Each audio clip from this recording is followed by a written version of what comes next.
শর্মিলা কিন্তু মিহালকে খুব ভালোবাসে, তার কথা আসে এখনো মনে করে ভাই কান্না করে। আলম হাসান যখন শর্মিলার পেটে লাথি দিয়ে তার বাচ্চাটা নষ্ট করে দেয়, তারপর সে মিহালের দিকে তাকিয়ে তার সংসারটা করতে চাইছিল।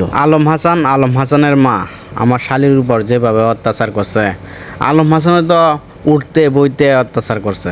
খাওয়া দাওয়ার মাঝে তো ওর মা তো মানে খাওয়া দাওয়ার মধ্যে দেখতেই পারে না।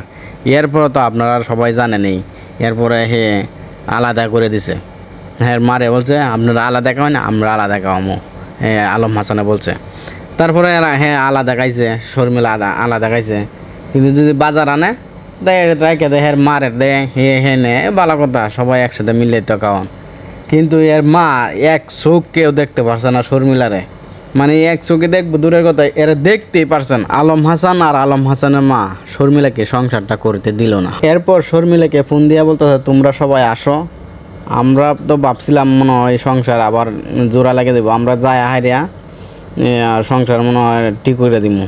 কিন্তু না ভাই, যার দি উল্টাটা হে দি খাজি টাজি মানে যাবতীয় সব এলাকার লোকজন সব জড়ো করে রাখছে।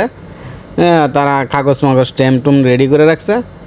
বা তারপরে আমরা যাইতেই